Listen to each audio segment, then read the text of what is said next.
avait dit qu'on voyageait dans la salle d'attente du docteur. Oui, il y a du monde, justement. Il y a du monde dans J'ai la ma salle carte d'attente. vitale, docteur. Plein de questions, docteur. Quentin de Vénissieux, on commence avec lui. Hier est apparu mon premier bouton de fièvre. En combien de temps ça disparaît? Parce que Quentin a un rendez-vous important la semaine prochaine. Attention, ça tombe tout le temps quand il faut pas. Voilà, monsieur Quentin, je crois que ça va être compliqué pour le rendez-vous la semaine prochaine. Le bouton de fièvre, généralement, on peut le sentir 6 heures avant qu'il apparaisse, voire même 2 jours avant. Ça brûle, ça picote.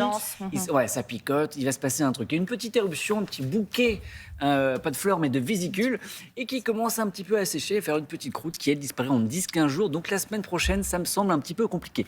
Quand vous avez ces premiers symptômes qui apparaissent, il faut tout de suite prendre un médicament, un antiviral qui va agir dessus. Mais voilà, au-delà de 72 heures, ça marche un peu moins bien, donc il faut rapidement le prendre. Et on n'est pas tous égaux face au bouton de fièvre. Touche du bois, j'en ai jamais eu. Moi non plus, jamais. Bois. Mais certains vont le faire, coup de stress, le soleil, parfois les règles peuvent aussi déclencher les boutons de fièvre. Donc monsieur Quentin, il va falloir... Ouais, c'est comme le bouton au bout du nez. Hein.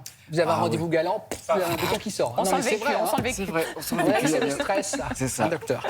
Les comprimés de vitamine C peuvent-ils me protéger contre le rhume? C'est Valérie qui habite à Étretat qui vous pose la question. Alors la vitamine C est essentielle parce qu'on ne sait pas le synthétiser. Elle permet notamment de protéger la paroi des vaisseaux sanguins. Elle a un rôle, un pouvoir antioxydant incroyable. Mais je sens que vous allez être déçus. Il y a plein d'études qui montrent que prendre de la vitamine C au-delà des recommandations n'a pas vraiment d'efficacité sur la fréquence, sur la durée, mais sur la sévérité des symptômes.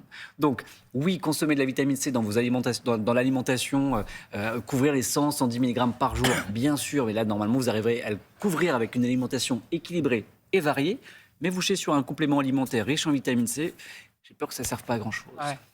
Allez, la question de Loubna, qui nous vient de Fréjus. L'injection de toxine botulique est-elle efficace contre la transpiration?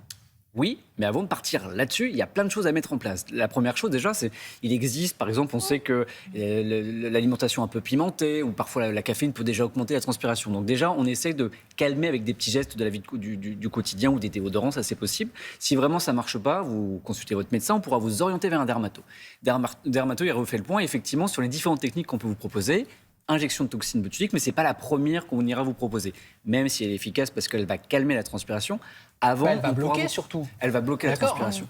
Avant, on peut vous proposer ce qu'on appelle la ionophérèse, où ça consiste à mettre les mains et les pieds dans un petit peu d'eau, avec un petit coup d'électricité très léger. Alors, reproduisez pas ça chez vous, c'est vraiment sous contrôle. Mais j'ai une amie qui fait ça, c'est impressionnant à voir par ailleurs. Mais ça marche assez bien, c'est l'une des premières choses qu'on peut proposer. Il y a aussi une éponge mouillée avec des électrodes qu'on peut mettre sur les aisselles, aussi ça peut calmer, mais encore une fois, c'est sous contrôle et c'est des intensités très faibles.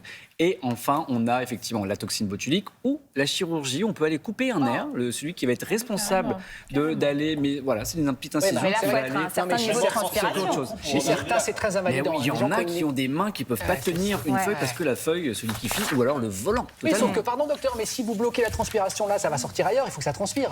Alors il y a un phénomène de balance, mais généralement, parfois, il y a ceux qui transpirent vont être essentiellement au niveau des mains.